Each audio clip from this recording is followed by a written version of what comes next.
Hey, this is Indigenous Patriot News, where we'll cover current events as well as indigenous culture. What we're going to talk about today will be Trump decides he wants to incite a Minnesota rally into yelling, "Lock her up! Lock her up!" And no, this time it has nothing to do with Hillary Clinton. We'll discuss a special Halloween treat that has nothing to do with candy. There's a Japanese serial killer who admitted to serial killing, I guess. Last but not least, we'll talk about what's going on in Indian country, so please stay tuned. We're going to get started with our first video here, and it's going to be Donald Trump at a Minnesota rally using the tools that he usually uses, which is xenophobia and misinformation. First of all, he's going to bring up a manifesto that does not exist. The reason why he's using the word manifesto is because it strikes to the fear of communism, just like the Republicans have been doing for the last 90 years in regards to the Democratic Party. This is not anything new. If we remember back to the Joseph McCarthy era, he had Roy Cohn whispering in his ear while he's accusing people of being communists. It's a political tool to cause fear and mistrust in fellow Americans. And to compound on that point, he's going to hit xenophobia in one of the most in one of the areas that has the most Somalia refugees in the United States. Okay. Except for when I'm looking at the picture there, I don't really see too many of them. We notice that the background here is very whitewashed. Boom, boom. The historic flood of refugees. Biden and crazy Bernie Sanders have agreed on a manifesto. Did you see last night? I didn't agree. After the show, they said, oh, actually he did. Oh, great. They fact-checked. They found out he made a mistake, slight mistake. It's the worst thing you've ever seen. But they pledged a 700% increase in refugees. 700%. Congratulations, Minnesota. Congratulations. Now, and what about Omar, where she gets caught harvesting? What the? I'd like to point out that Ilhan Omar was not caught harvesting ballots. This is in regard to somebody named James O'Keefe, who runs a Judicial Watch conservative website that has been known to produce misinformation, having a supercut of out of context, we don't even know what the context actually is, video where it shows a gentleman with a car. It shows in the back of the car a bunch of paper. You can't even actually tell what it actually is. They look like they're envelopes, but you can't see what's written on them or anything like that.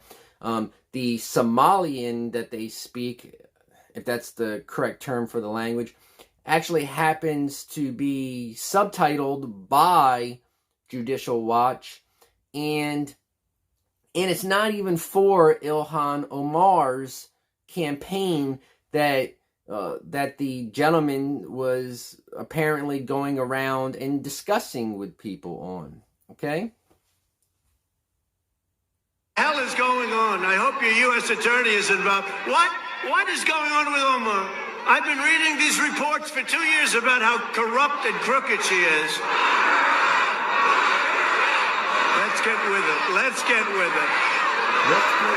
I mean, frankly, harvesting's terrible, but it's the least of the things that she has done. How the hell? Then she tells us how to run our country. Can you believe it? How the hell did Minnesota elect her?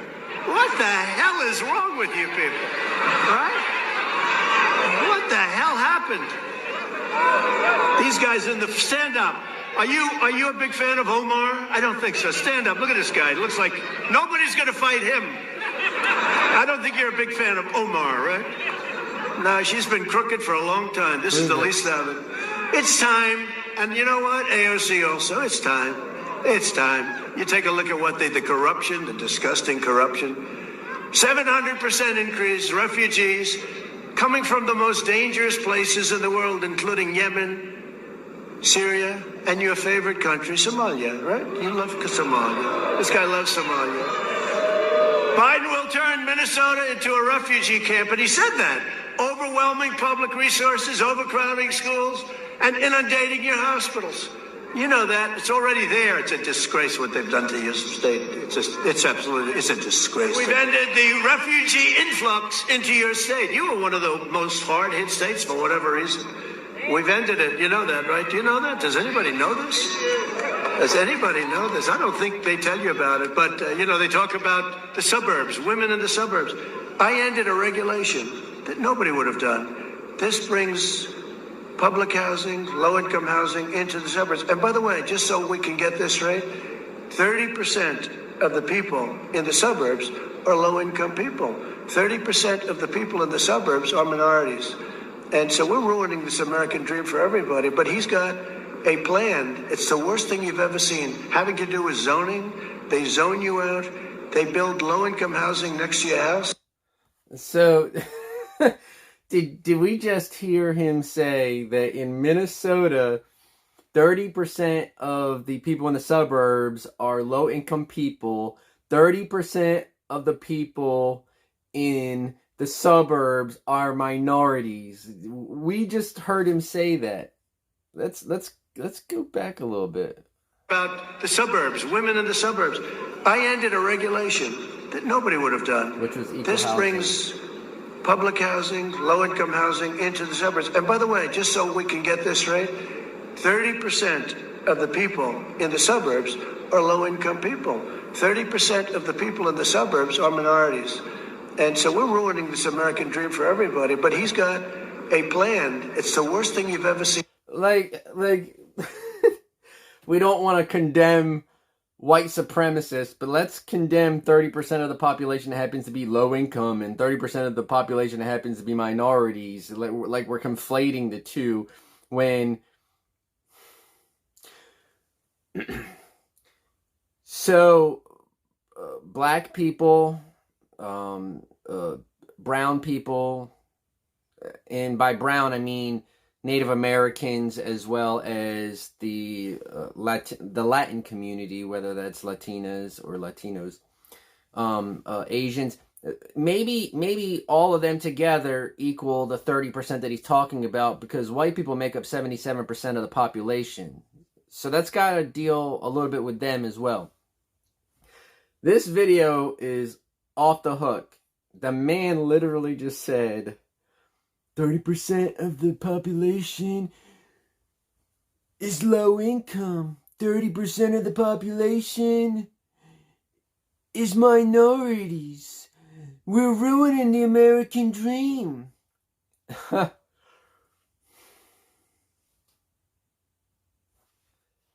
So about 100% of the population is going to be able to see the fact that October has a blue moon.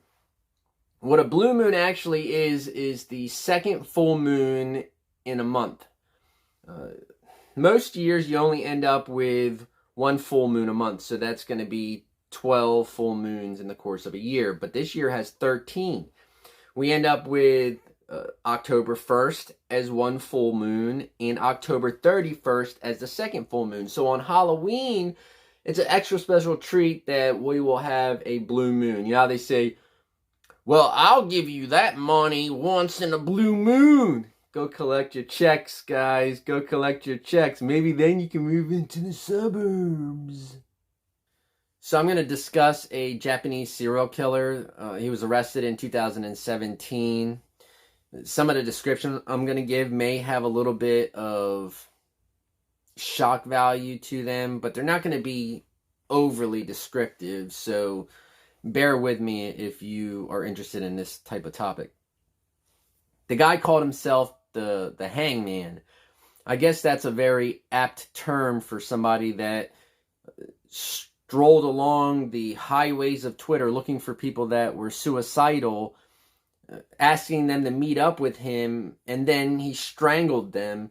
The women he would sexually abuse, and then he would dismember the bodies, and apparently he kept the body parts because that's one of the ways that he got caught. his lawyers arguing that he was doing a service to these people that wanted to kill themselves. Now, Japanese people have had a somewhat sordid history with suicide. There's a forest that is literally, in Japanese, it's called the suicide forest because people like to go there and hang themselves. There's been horror movies made after. I think the one of the actresses from Game of Thrones starred in an English version of the story. But in any case, this is one of the reasons why we want to be able to vet the people that we interact with on social media, because you never know what kind of people are going to come out the woodworks. I'm very interested in seeing how this case is going to turn out. This isn't the first time I've heard of Japanese serial killers. There is even a serial killer, another cannibal serial killer, who convinced somebody to come to him. He killed that individual, cooked them, and ate them, and then he ended up serving time in jail and then running the talk show circuit when he got out, because he wasn't in there for the rest of his life. In any case, let me know if these types of stories are interesting to you, and I'll keep talking about them. They're highly interesting to me. I'd like to follow up on this. So anybody that's interested in what's going on in Indian country can check out this article from nativenewsonline.net. It's actually titled, "Here's What's Going On in Indian Country." It's pretty explanatory. It's written by Tamara Ickenberg.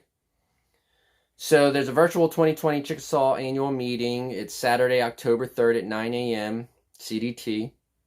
There's a website, annualmeeting.chickasaw.net. The meeting is a culmination of their online festival, which you can go to their website and actually see.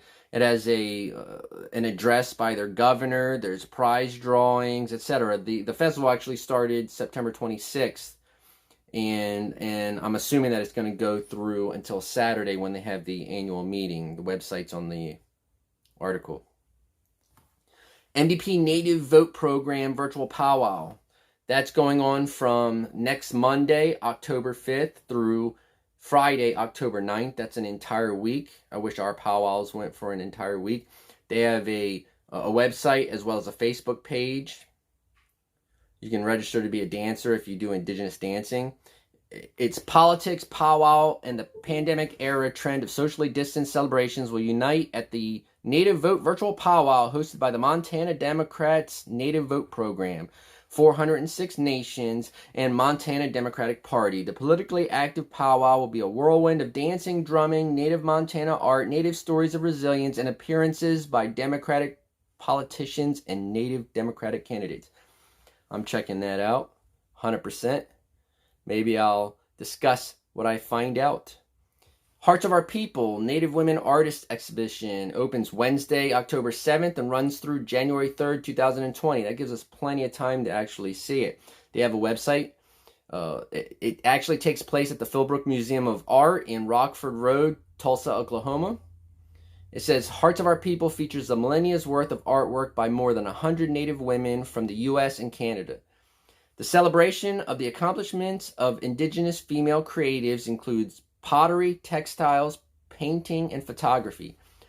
The Philbrook is the exhibition's final stop, and collection pieces by female Native artists from local Oklahoma communities will also be included in the show. Check it out. Po Arts Fall Classes. Classes begin October 5th. That's at postcenter.org.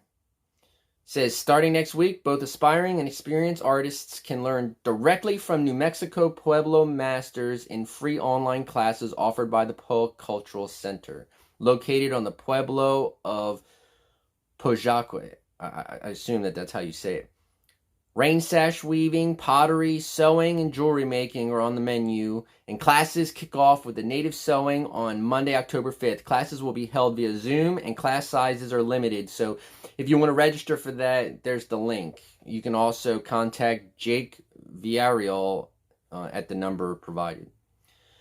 Museum of Native American History's virtual 4th annual Native American Cultural Celebration going on October 1st, which is today, until Saturday, October 3rd. It's at the Jim and Joyce Faulkner Performing Arts Center at the University of Arkansas in Fayetteville, Arkansas, or on their website.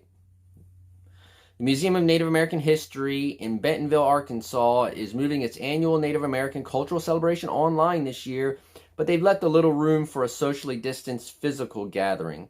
Starting at 7 a.m. CDT on Thursday, October 1st, folks can watch the live stream of the event together at the University of Arkansas's Jim and Joyce Faulkner Performing Arts Center.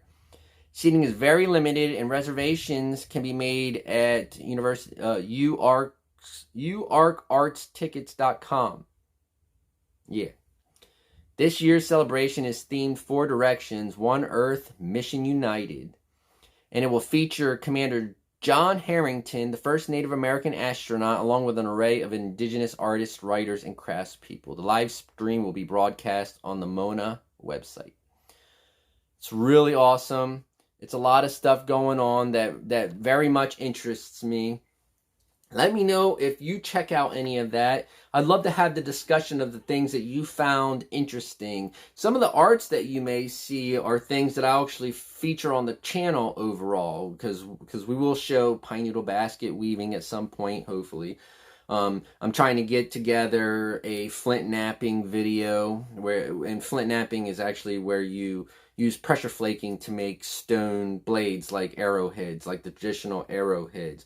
By the way, if you have an arrowhead, one of the ways that you can tell if it's handmade is if it's smooth, it's generally not handmade. Pressure flaking actually adds scarring to the arrowhead, which gives its unique ridges as you're looking at the blade. Well, the head of it, I suppose. So I hope that this was interesting to you. If it was, please subscribe down below for more content. I plan on providing these types of discussions over time. Stay tuned for an announcement in regard to another project that I'm working on with a close friend of mine. Lepichkanawe. I'll see you again.